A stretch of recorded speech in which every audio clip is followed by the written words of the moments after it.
خوش نوزہ محبت کے ساتھ گرم یہ حضرت اللہ کریم نے اپنے پاک اور مقدس کلام کے اندر ارشاد فرمایا اِنَّا أَنزَلْنَاهُ فِي لَيْلَةِ الْقَدْرِ وَمَا أَدْرَاكَ مَا لَيْلَةُ الْقَدْرِ لَيْلَةُ الْقَدْرِ خَيْرٌ مِّنْ أَلْفِ شَهْرٍ خالق کائنات نے ارشاد فرمایا کہ اللہ تبارک و تعالیٰ نے اپنا پاک اور مقدس کلام فرمایا قدر والی رات میں نازل کیا فرمایا برکت والی رات میں اللہ نے اپنا پاک اور مقدس کلام نازل فرمایا ہے یہ رات کیسی رات ہے جس کے بارے میں قرآن کہتا ہے لیلۃ القدر خیر من الف شہر فرمایا اس رات کا مقام یہ ہے اس رات کا مرتبہ یہ ہے یہ ہزار مہینوں سے افضل ہے فرمایا اس رات کی برکت یہ ہے اس رات کا مقام اور مرتبہ یہ ہے کہ ہزار مہینوں سے بھی افضل ہے اللہ کریم نے ہمیں یہ ایسی رات عطا فرمائی ہے اور وہ بھی رمضان المبارک کے مہینے کے اندر اللہ نے یہ ہمیں رات عطا فرمائی ہے موجب اوسط کے اندر حضرت انس بن مالک رضی اللہ تعالیٰ عنہ اس حدیث کے راوی ہیں آپ فرماتے ہیں حضور نبی اکرم صلی اللہ تعالیٰ علیہ وسلم نے ارشاد فرمایا فرمایا کہ اے میرے صحابہ رمضان کا وہ مہینہ فرمایا برکت والا وہ مہینہ رحمتوں والا وہ مہینہ بخششوں والا وہ مہینہ مقام اور بلندیوں والا مہینہ فرمایا وہ رمضان کا مہینہ جس کے اندر اللہ تبارک و تعالیٰ کے حکم سے دوزخ کے دروازے کو بند کر دیا جاتا ہے جنت کے سارے دروازوں کو کھول دیا جاتا ہے فرمایا شیطان کو قید کر دیا جاتا ہے فرمایا اس ماہ کے اندر اگر کسی بندے نے اس رمضان کے مہینے کو پایا اور اپنی بخشش نہ کرا سکا تو پھر کب اس کی بخشش ہوگی یعنی یہ رمضان کا مہینہ بخشش کا مہینہ ہے یہ رمضان کا مہینہ برکت والا مہینہ ہے یہ رمضان کا مہینہ مغفرت والا مہینہ ہے یہ رمضان کا مہینہ رحمت والا مہینہ ہے یہ مہینہ ہم سے جدا ہو رہا ہے ایسا ایسا ہمیں اس رمضان کی قدر کرنی چاہیے رمضان کے اندر ہمیں نیکیاں کرنی چاہیے رمضان کے اندر ہمیں دن کو روزہ رکھنا چاہیے راتوں کو اٹھ کر قیام کرنا چاہیے اپنے گناہوں کی معافی مانگنی چاہیے کیونکہ حضور فرماتے ہیں جس بندے کی رمضان کے اندر بخشش نہ ہوئی تو پھر کب بخشش ہوگی یہ بخشش کا مہینہ ہمارے پاس آ گیا ہے رحمت والا مہینہ ہمارے پاس آ گیا ہے ہمیں اس رحمت والے مہینے سے بھرپور فائدہ اٹھانا چاہیے پھر کسی شاعر نے بڑا کمال کا نقطہ بیان کیا شاعر کیا فرماتا ہے کہ اے ماہ رمضان اے رب کے مہمان تیرا آنا مبارک مل کر پڑھیے اے ماہ رمضان اے ماہ رمضان اے رب کے مہمان تیرا آنا مبارک ہو مل کر پڑھیے اے ماہ رمضان اے رب کے مہمان تیرا آنا مبارک ہو رکھیں گے روزے پڑھیں گے قرآن تیرا آنا مبارک ہو رکھیں گے روزے پڑھیں گے قرآن تیرا آنا مبارک ہو منتظر ہے ایمان والے قرآن ایمان سے بتا ہے مومن کو رمضان کا انتظار ہوتا ہے یا نہیں ہوتا مومن ہمیشہ یہ کہتا ہے کہ پورا سال یہاں ہے اس وجہ سے ہم کہتے ہیں کہ منتظر ہے ایمان والے قرآن والے منتظر ہے ایمان والے قرآن والے تو پیارا رب کا تو پیارا سب کا تیرا آنا مبارک ہو اے ماہ رمضان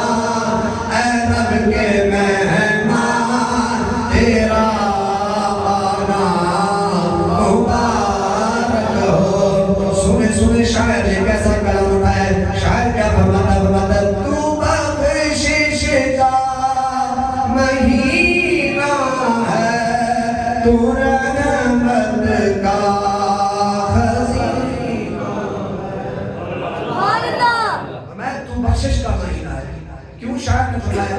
کیونکہ حضور نے فرمایا جس بندے کی رمضان کے اندر بخشش نہیں کی تو پھر کا یہ بخشش کا مہینہ ہے، تو ہمیں اپنے گناہوں کی معافی مانگنی چاہیے. کیوں تو بخشش کا مہینہ ہے، تو رحمت کا خزینہ ہے. سنے سنے بخاری کی حدیث ہے، میرے اور آپ کے آقا نامدار مدینے کے تاجدار کا فرمان عالی شان ہے. حضور فرماتے ہیں من صام رمضان ایمانا واحتسابا غفر له ما تقدم من ذنبه. حضور فرماتے ہیں کہ جناب رمضان کے مہینے کا جس نے ایمان کے ساتھ روزہ رکھا، ایمان کے ساتھ روزہ رکھا، ثواب کی نیت کی، اللہ اس کے سارے گناہ معاف فرما دے گا. پھر ہم کیوں نہ کہیں کہ تو بخشش کا مہینہ ہے، تو رحمت کا خزینہ ہے. مل کر پڑھیے تو بخشش کا مہینہ ہے، تو رحمت کا خزینہ ہے. جڑیں گے گناہ، جڑیں گے گناہ، بڑھیں گی نیکیاں، تیرا آنا مبارک ہو. اے ماہ رمضان، اے ماہ رمضان، اے ماہ رمضان، اے رب کے مہمان، تیرا آنا مبارک ہو. یہ ایسا ایک مہینہ ہے برکت والا، رحمت والا، گناہوں کی مغفرت کروانے والا، نیکیوں کو لوٹنے والا مہینہ ہے. اس مہینے کا ایک ایک لمحہ جو ہے نا وہ ہزار مہینوں سے ہم نے اس مہینے کو ویسے ہی گزار دیا. آج کئی دن گزر گئے ہیں، چند ایام، چند گھڑیاں ہمارے پاس باقی ہیں، تو اس مہینے کی ہمیں قدر کرنی چاہیے.